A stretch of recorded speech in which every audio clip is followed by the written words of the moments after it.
जो व्यक्ति भगवान वाहिगुरु अल्लाह ईश्वर उस परमात्मा में विश्वास नहीं रखते, ऐसे व्यक्ति हमारा कार्यक्रम ना देखे, क्योंकि जो भगवान पर ही विश्वास नहीं रखता वो मेरी बात पर क्या विश्वास करेगा। इसलिए ऐसे व्यक्ति को यदि हमारा कार्यक्रम सत्य ना लगे तो वह ऐसे काल्पनिक मान करके भूल जाए।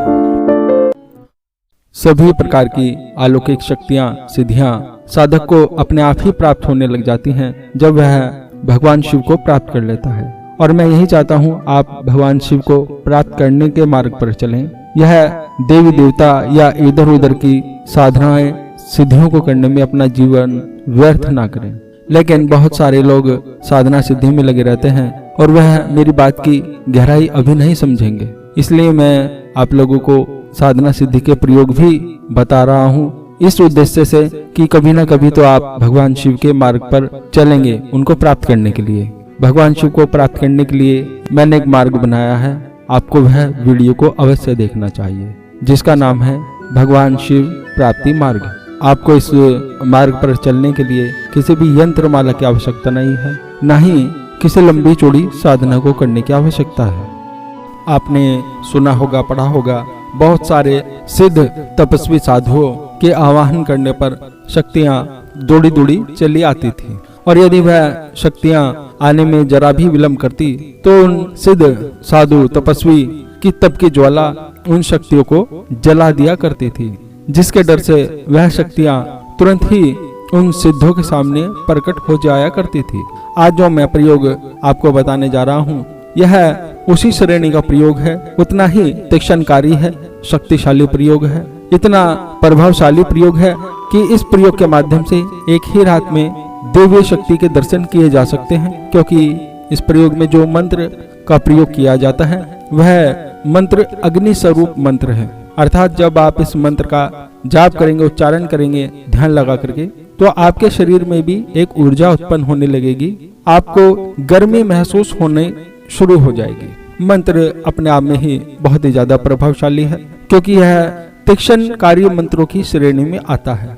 अर्थात मंत्र के अपने अपने ग्रेड होते हैं, श्रेणियां होती हैं। सौम्य मंत्र होते हैं, तीक्ष्ण मंत्र होते हैं, ताड़न मंत्र होते हैं, मतलब मंत्र अलग अलग प्रकार के होते हैं, उग्र मंत्र होते हैं।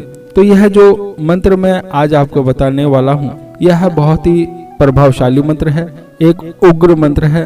अर्थात हम इस मंत्र के बारे में ऐसा समझ सकते हैं, जब हम इस मंत्र के माध्यम से साधना को करते हैं तो देवी शक्तियों को आना ही होता है, और यदि वह शक्ति आने में विलंब करती है या नहीं आएंगी तो मंत्र की ऊर्जा से उन शक्तियों के अंदर अग्नि उत्पन्न होने लगेगी, अर्थात जलने लगेगी, और यह जलन मंत्र के प्रभाव से बढ़ती चली जाएगी, बढ़ती चली जाएगी, बढ़ती चली जाएगी। तो विवश होकर के सामने वाली देवी शक्ति को साधक के पास में आना ही होता है। इस प्रकार के मंत्रों का ज्ञान केवल गुरु अपने शिष्य को ही देते हैं, जो कि प्रिय शिष्य हो उसको ही इस प्रकार का मंत्र दिया जाता है। सभी लोगों को मंत्र नहीं दिया जाता है, यह परंपराएं चली आ रही हैं। चूंकि यह प्रयोग मैंने अपने आप करके देखा है और पहली बार में सफलता को प्राप्त किया है, और कोई भी विद्या मैं नहीं चाहता कि गुप्त रहे, आप लोग भी इस प्रयोग को करके देख सकते हैं। इस प्रयोग को करने में आपको किसी भी यंत्र माला की आवश्यकता नहीं है, फोटो तस्वीर मूर्ति की भी आवश्यकता नहीं है, और खासकर उन व्यक्तियों को तो अवश्य यह प्रयोग करके देखना चाहिए जो लोग कहते हैं कि देवी देवता नहीं होते, शक्तियाँ नहीं होती, या जिन लोगों ने बहुत सारी साधनाएं करके देख ली हैं और उन्हें देवी दर्शन नहीं हुए हैं, उन्हें यह प्रयोग अवश्य एक बार करके देखना चाहिए। लेकिन मैं आपको यह भी बता देना चाहता हूँ, यह अपने आप में ही बहुत ही ज्यादा ताकतवर और तीक्ष्णकारी प्रयोग है। देखने में, सुनने में आपको यह प्रयोग नॉर्मल लग सकता है। आज जो मैं यह प्रयोग आपको बता रहा हूँ यह उर्वशी अप्सरा को सामने बुलाने का प्रयोग है, और इस प्रयोग के माध्यम से एक ही रात्रि में उर्वशी अप्सरा को देखा जा सकता है, उन्हें अपने सामने प्रकट किया जा सकता है। इस प्रयोग की सबसे बड़ी विशेषता यह है, जब भी आपको उर्वशी अप्सरा को बुलाना है, उनसे वार्तालाप करना है, उनको देखना है, तब यह प्रयोग आपको एक रात्रि का पूरा करना है, और उसी रात्रि में आपको उर्वशी अप्सरा दर्शन देंगी। यह प्रयोग सबसे ज्यादा अच्छा रहेगा आप यह प्रयोग होली या दिवाली की रात्रि में करें, यदि आप होली या दिवाली की रात्रि को यह प्रयोग नहीं कर सकते तो आपको यह प्रयोग पूर्णिमा की रात्रि को करना है, जिस दिन पूरा चांद निकलता है उस दिन। लेकिन साथ में यह ध्यान रखना है, यदि पूर्णिमा शनिवार या मंगलवार की पड़ती है तब यह आपको प्रयोग उस दिन नहीं करना है। यह एक सिद्ध प्रयोग है, इसलिए इस प्रयोग में आपको किसी भी यंत्र माला की आवश्यकता नहीं है। आप लाल रंग के वस्त्र पहन करके यह साधना को कीजिए। आसन का रंग भी लाल होना चाहिए। आपका मुंह उत्तर दिशा की ओर होना चाहिए जब आप साधना को करें, अर्थात आप उत्तर दिशा की ओर मुख करके बैठें। अपने आसन के चारों ओर यह यंत्र आटे से बनाना है। यह जो यंत्र आपको स्क्रीन पर दिखाई दे रहा है, इस यंत्र को आप दिन में भी किसी भी टाइम बना सकते हैं अपनी सुविधा के अनुसार। जब आप साधना को करें, आप आरामदायक स्थिति में बैठ जाएं, मन को शांत रखें, लंबी गहरी सांस लें, ध्यान को एकाग्र करके आंखें बंद करके मंत्र का आपको जाप करना है। जो यंत्र आप आटे से बनाएंगे उनके चारों कोनों पर आपको एक एक घी का दीपक प्रज्वलित कर देना है। यह चारों दीपक जब तक आप मंत्र का जाप करते हैं तब तक जलते रहने चाहिए, बीच में बुझने नहीं चाहिए। यह एक विशेष बात है जो आपको ध्यान रखनी है। जो आप आटे से यंत्र बनाते हैं उसके बाहर चारों तरफ आपको सुरक्षा रक्षा घेरा बनाना है और आपको अपने गले में भी सुरक्षा रक्षा कवच पहन करके यह साधना करनी है। अब आप आरामदायक स्थिति में आसन पर बैठ करके सबसे पहले आपको भगवान गणपति का पूजन करना चाहिए, भगवान भैरव का पूजन करना चाहिए, अपने परम पूज्य गुरुदेव का पूजन करना चाहिए। गुरु मंत्र का जाप आपको करना चाहिए। आप गुरु मंत्र का कम से कम एक माला मंत्र का जाप अवश्य कर लीजिए। गुरु मंत्र का जाप पूरा करने के बाद आप अपने मुंह पर और अपने पूरे शरीर पर गुरु मंत्र से फूंक लगा दीजिए और अपने चारों तरफ भी गुरु मंत्र पढ़कर फूंक लगाइए। उसके पश्चात आपको भगवान शिव का पूजन करना चाहिए, माता पार्वती का पूजन करना चाहिए, इंद्र भगवान का पूजन करना चाहिए, नवग्रह का पूजन करना चाहिए। और यह सभी पूजन आपको अपने आसन पर बैठे बैठे ही करने हैं, आंखें बंद करके। केवल और केवल आपको अपने ध्यान में पूजन करना है। सिर्फ सोच के माध्यम से सोचना है कि आप पूजा कर रहे हैं, उसी के अनुसार आप पूजा को कीजिए। इसमें किसी भी सामग्री की आवश्यकता नहीं है। मैंने आपको बताया था, यंत्र की, माला की, फूल प्रसाद की, मिठाई की, किसी भी प्रकार की कोई आवश्यकता इस प्रयोग में नहीं है। केवल आवश्यकता है तो ध्यान के साथ मंत्र का जाप करने की। इंद्र भगवान का पूजन करने के पश्चात आपको उर्वशी अप्सरा का पूजन करना चाहिए और उसके पश्चात आपको यह जो मंत्र स्क्रीन पर दिखाया जा रहा है, इस मंत्र का आपको जाप करना है और यह जाप आपको लगातार 4 घंटे करना है। इसका मतलब है कि जब आप मंत्र का जाप करें तब से लेकर के लगातार आपको 4 घंटा मंत्र का जाप करना है, लगातार 4 घंटे। बीच में आपको नहीं रुकना है, आसन से आपको उठना भी नहीं है, इधर उधर हिलना नहीं है, अपना ध्यान इधर उधर नहीं भटकाना है। आपको पूरा ध्यान में डूबकर लगातार 4 घंटे मंत्र का जाप करना है। आप देखेंगे जब आप ध्यान से मंत्र का जाप करेंगे तो लगभग 1 घंटे के पश्चात ही आपको विभिन्न प्रकार के अनुभव होने लगेंगे। आपके आसपास का वातावरण चेंज होने लगेगा, वहाँ पर खुशबू आनी शुरू हो जाएगी। हो सकता है घुंघरू की आवाज़ आए, अलग अलग प्रकार की आवाज़ आ सकती हैं। आपको विभिन्न प्रकार के दृश्य दिखाई देने शुरू हो जाएंगे और लगभग 3 घंटे पश्चात या 2 घंटे बाद भी आपके आमने सामने इधर उधर कुछ आकृतियाँ दिखाई देने शुरू हो जाएंगी। आपको अलग अलग प्रकार के दृश्य दिखाई देंगे, युवतियाँ दिखाई देंगी। हो सकता है आपको डरावने दृश्य भी दिखाई दें, क्योंकि यह जो मंत्र है यह अपने आप में ही चोट पहुँचाने वाला मंत्र है।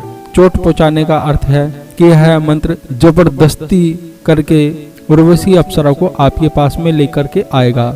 उसकी इच्छा के बिना ही मजबूरी में उसे आना होगा और इस मंत्र के प्रभाव से यदि अप्सरा नहीं आती है तो उसे हानि पहुंचती है और जब उसे हानि पहुंचती है तो स्वाभाविक बात है उसे क्रोध भी आएगा।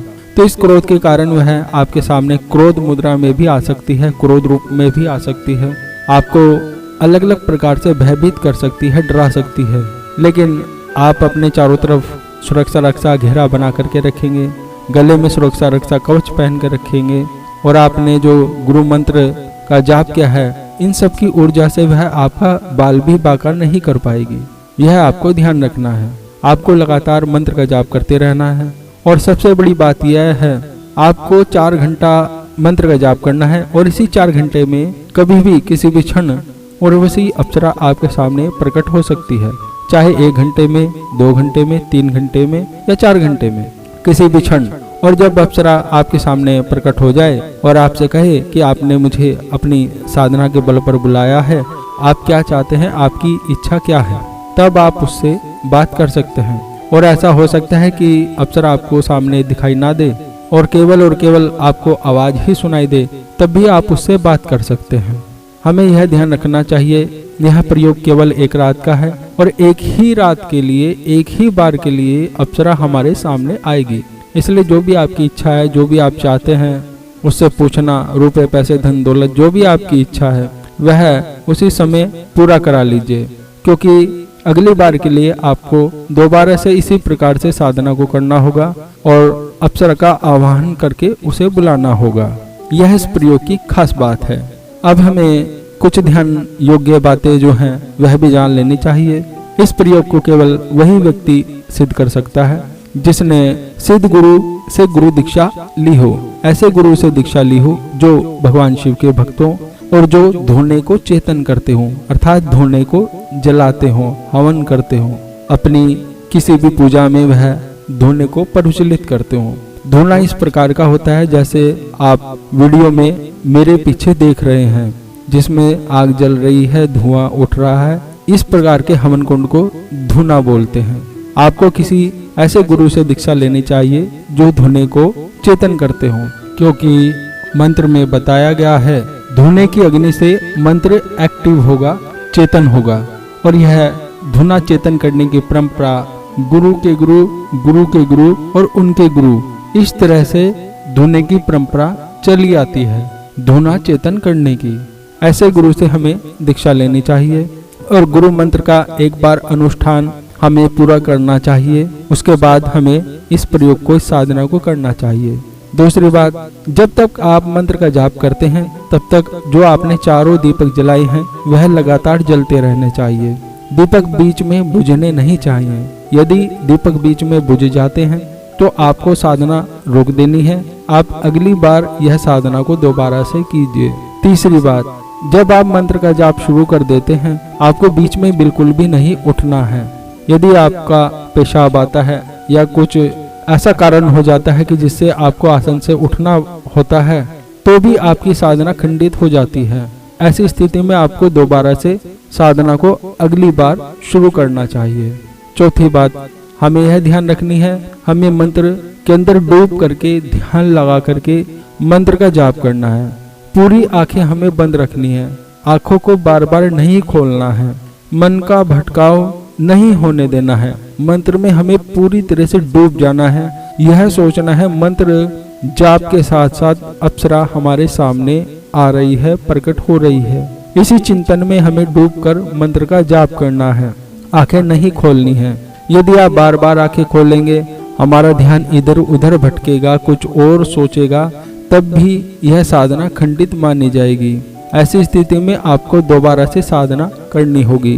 पांचवी बात, जब आप मंत्र का जाप करते हैं, अदृश्य शक्तियाँ, अलौकिक शक्तियाँ आपके सामने आती हैं या अप्सरा आपके सामने आती है और वह आपको बीच में धमकाती है, डराती है या मंत्र जाप करने से रोकती है, तो आपको बिल्कुल भी मंत्र का जाप नहीं रोकना है। आपको लगातार मंत्र का जाप करते रहना है और तब तक मंत्र का जाप करना है जब तक वह अपनी हार ना मान जाए। और यदि आपने उसके कहने पर या किसी अन्य शक्ति के कहने पर मंत्र का जाप रोक दिया, तब भी ऐसी स्थिति में आपकी साधना खंडित हो जाएगी और आपको दोबारा से अगली बार से साधना दोबारा करनी होगी। यह कुछ बातें हैं आपको ध्यान रखनी है। और सबसे मेन बात है, आपके पास में सुरक्षा रक्षा कवच होना चाहिए जो आपके गले में धारण होना चाहिए, क्योंकि इस मंत्र के माध्यम से अप्सरा को जबरदस्ती से बुलाया जाता है उसकी इच्छा के बिना। इसलिए वह क्रोधित रूप में आ सकती है और आपके ऊपर नाराज हो सकती है और इस नाराजगी में वह आपके साथ कुछ भला बुरा कर सकती है।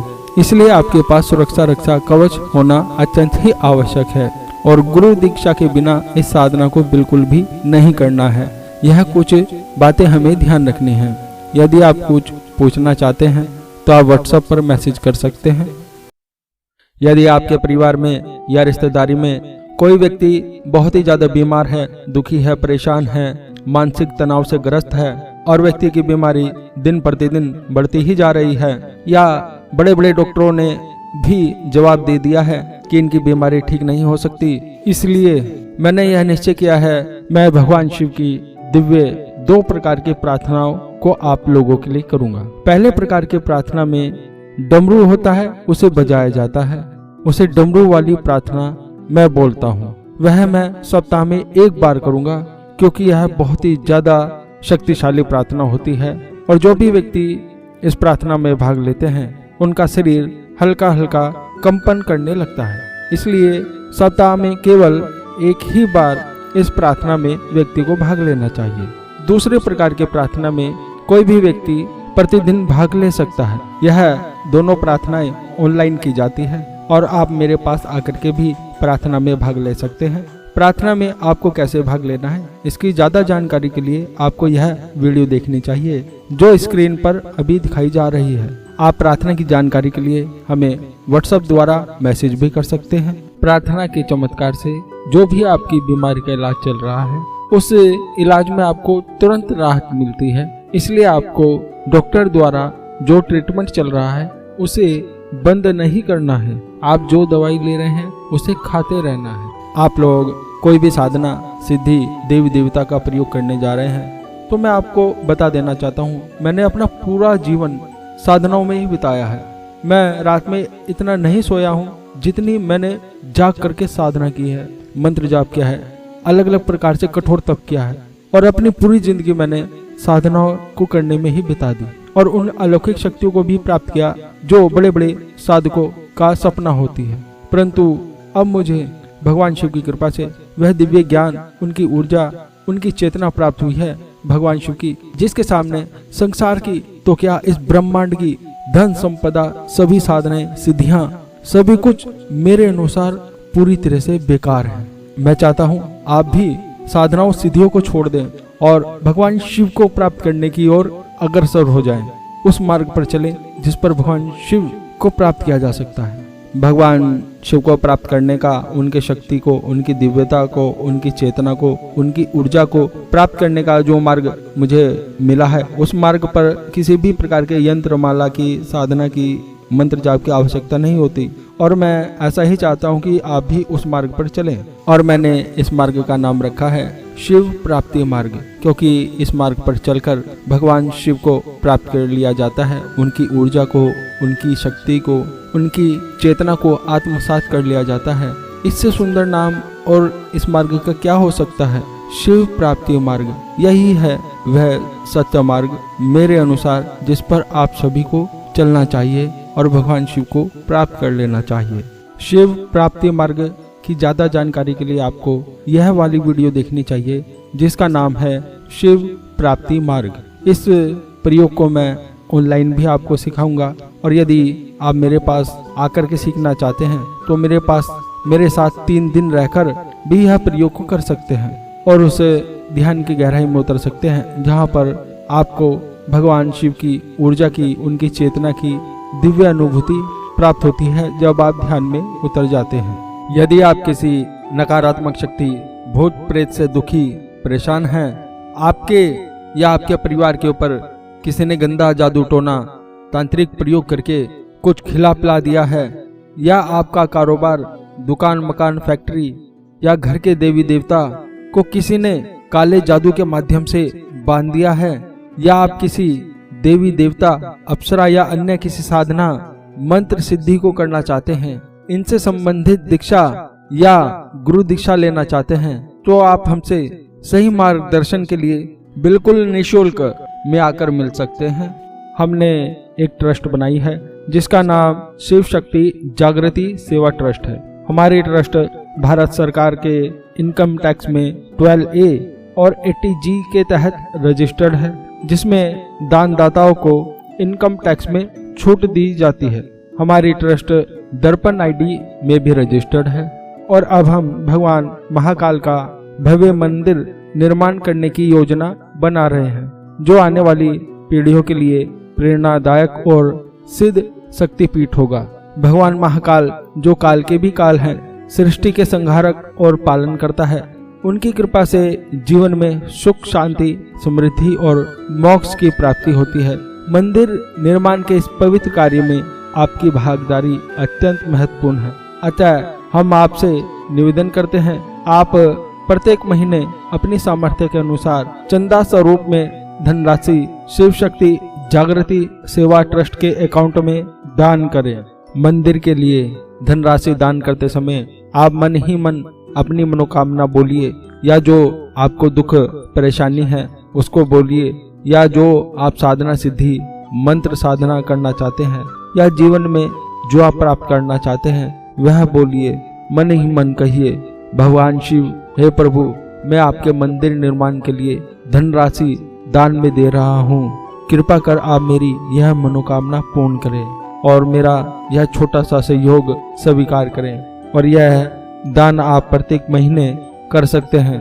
यह चंदा मंदिर की दीवारों, मंदिर की स्थापना, शिवलिंग, गर्भगृह, नागफनी, अभिषेक पात्र, नंदी की मूर्ति, भगवान गणेश कार्तिकेय की मूर्ति, माता पार्वती, भैरव देवता की मूर्ति, शिव परिवार की मूर्ति, यज्ञ कुंड और हवन स्थल का निर्माण और अन्य धार्मिक कार्यों के लिए उपयोग किया जाएगा।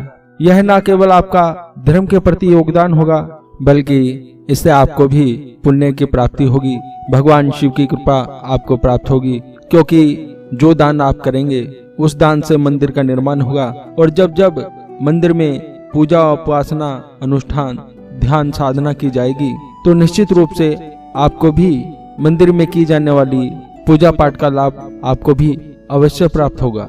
साथ ही साथ बल्कि आने वाली पीढ़ियों को भी एक दिव्य पुण्य का लाभ मिलेगा। मंदिर में विशेष प्रकार के ध्यान और योग साधनाएं साधकों और श्रद्धालुओं को सिखाई जाएगी, जिससे कि उन्हें मानसिक शांति और भगवान शिव की कृपा का अनुभव होगा। आइए इस पवित्र पुण्य कार्य में अपना योगदान देकर भगवान महाकाल की असीम कृपा प्राप्त करें।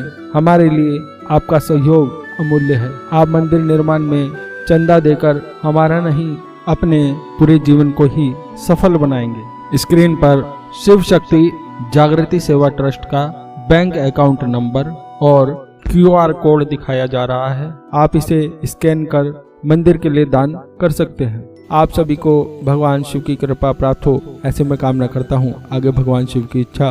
शंभो महादेव भोलेनाथ।